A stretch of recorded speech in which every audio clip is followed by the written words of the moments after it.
नमस्कार, मैं Jully Tiwari. Daily news में आप सभी का स्वागत है। तो चलिए नजर डालते हैं आज के कुछ मुख्य समाचारों पर। बरकातिया इंग्लिश स्कूल में तिरंगे के रंग में रंगा स्वतंत्रता दिवस समारोह। उल्लासनगर में बरकातिया इंग्लिश स्कूल में स्वतंत्रता दिवस बड़े जोश और देशभक्ति के माहौल में मनाया गया। इस अवसर पर मुख्य अतिथि के रूप में मोनू सिद्दीकी, हादी रिजवान खान, मोहम्मद जुबेर खान, प्रिंसिपल समीनुल शेख सर और फिरोज पिंजारी सर और उनके सभी सहयोगी मित्र मौजूद रहे। कार्यक्रम में सभी शिक्षक, स्कूल स्टाफ और सभी बच्चों ने उत्साहपूर्वक भाग लिया। स्कूल प्रांगण तिरंगे की थीम से सजा हुआ था और माहौल देशभक्ति के गीतों से गूंज उठा। कार्यक्रम के दौरान विभिन्न सांस्कृतिक प्रस्तुतियां, भाषण, कविता पाठ और देशभक्ति गीतों का आयोजन किया गया, जिसमें छात्रों ने अपनी प्रतिभा का शानदार प्रदर्शन किया। हाजी रिजवान खान, जो बरकातिया इंग्लिश स्कूल के संस्थापक हैं, उन्होंने इस अवसर पर कहा कि स्वतंत्रता दिवस केवल उत्सव नहीं, बल्कि यह हमारे देश की आजादी के लिए दिए गए बलिदानों को याद करने और राष्ट्र के प्रति अपनी जिम्मेदारी निभाने की प्रेरणा देता है। उन्होंने बच्चों को शिक्षा के साथ साथ अनुशासन, देश प्रेम और सामाजिक सेवा की भावना अपनाने की सलाह दी। कार्यक्रम का समापन राष्ट्रगान के साथ हुआ, जहां सभी ने तिरंगे को सलामी दी और देश की एकता, अखंडता और विकास के लिए कार्य करने का संकल्प लिया। बहुत खुशी का दिन है आज। पहले तो मैं तमाम भारतवासियों को इस आज़ादी की मुबारकबाद देता हूं और आज इस तिरंगे को हम सलामी देकर के अपने उन पुरखों को याद करते हैं जिन्होंने इस आज़ादी के लिए अपनी कुर्बानियां दी हैं। और ये आज़ादी जो हमको मिली है, ये बड़ी मेहनत और बड़ी मशक्क़त और तमाम कौमों के लोगों को मिलकर के उनकी कुर्बानियों के वजह से मिली है। जिस तरह से हम आज खुली फिजा में सांस ले रहे हैं, ये उनकी कुर्बानियों की देन है।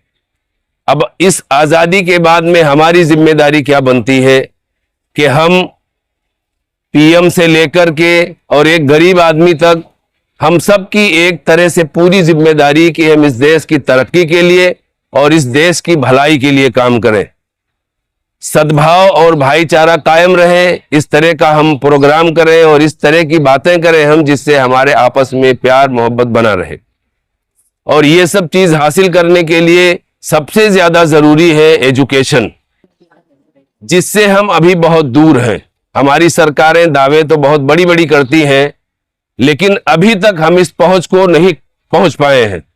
तो हमें सबसे पहले ये कोशिश करना होगा कि देश के हर बच्चे तक एजुकेशन मिले। वो भी सरकार को ये सुनिश्चित करना चाहिए कि गरीब लोगों को फ्री में एजुकेशन मुहैया कराया जाए, क्योंकि गरीबों के पास में इतने पैसे नहीं है कि वो बड़ी बड़ी रकम खर्च करके अच्छे स्कूलों में अपने बच्चों को दाखिला करवा सकें। तो इसलिए सरकार इस तरफ ध्यान दे और एजुकेशन के लिए सबको प्रेरित करे। और लोगों को भी चाहिए कि आधी रोटी खाएं, अपने बच्चों को पढ़ाएं। अगर अपने हाथ का बर्तन बेचना पड़े तो उसको बेच दें, रोटी हाथ में लेके खाएं, लेकिन बच्चों को पढ़ाएं।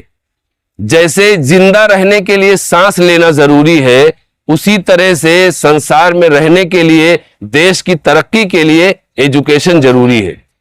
एजुकेशन ऐसा नहीं है कि जिसके पास बहुत पैसा है वही हासिल कर पाता है। बहुत सारी आप रिकॉर्ड देखेंगे जो बड़े बड़े पदों पर पहुंचे हैं, जिन्होंने कहीं मदरसे में शिक्षा हासिल की है, कहीं म्युनिसिपल के स्कूल में शिक्षा हासिल की है, लेकिन उनका मेहनत था, उनके अंदर लगन थी, उनके माँ बाप ने मेहनत किया, इसलिए उनके बच्चे कामयाब हुए।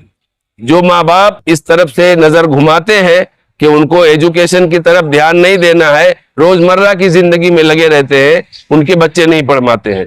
तो ये माँ बाप की भी जिम्मेदारी है कि सरकार के ऊपर ही पूरी तरह से निर्भर ना रहे, जिस तरह से भी हो सके अपने बच्चों को स्कूल तक पहुंचाएं और ये रोज की जिम्मेदारी रखें अपनी कि बच्चा हमारा स्कूल गया है, वहां से आने के बाद में स्कूल के काम कर रहा है कि नहीं कर रहा है। अगर ये माँ बाप इस तरह से लापरवाही करेंगे तो फिर या तो उनका बच्चा हैंड कार्ड खींचेगा, हाथ गाड़ी खींचेगा या कोई खुमचा लगाएगा। मैंने बहुत सारे ऐसे गरीबों के बच्चों को देखे हैं जो खुद जैसे आज आपके सामने खालिद कैसर साहब थे, वो मालेगांव में उनके पिताजी एक लूम में काम करते थे, लेकिन उन्होंने अपने बच्चे को पढ़ाया, बच्चे ने भी हौसला दिखाया, और जब वो पास होकर के आए तो उस टाइम में आबा यहाँ के होम मिनिस्टर थे और उनके घर पे गए थे मालेगांव में। वो छोटा सा झोपड़ा था, उस झोपड़े में पहुंचे तो उनके बाप ने कहा ये आज तालीम की देन है कि आज ये हमारे गृह मंत्री हमारे घर पे तशरीफ लाए हैं। एजुकेशन सबसे बड़ी ताकत है। अगर लोगों को आगे बढ़ना है तो पढ़ना होगा। यही मेरी आज की स्पीच है और यही सारी स्पीच का सार है। और आजादी भी यही चाहती है कि हमारे मुल्क का हर नागरिक एजुकेटेड हो। जब वो एजुकेटेड होगा तो वो देश की तरक्की में भाग लेगा, मुख्य धारा में शामिल होगा, उसकी नागरिक होने की जिम्मेदारियां क्या हैं वो समझेगा। अगर वो एजुकेटेड नहीं होगा तो वो फिर यही नहीं समझ पाएगा कि इस देश के प्रति हमारा क्या व्यवहार होना चाहिए। तो आज मैं अपनी बातों को यहीं पर खत्म करता हूं और आप सबको बहुत बहुत धन्यवाद देता हूं। और मैं उम्मीद करता हूं कि हमारे यहाँ पर आए हुए लोग और जो जो लोग मेरी इस बात को सुनेंगे इस पर अमल करने की कोशिश करेंगे। हिंदुस्तान जिंदाबाद, हिंदुस्तान पाइंदाबाद। तो आज के लिए बस इतना ही। कल फिर मिलेंगे इसी समय इसी चैनल पर।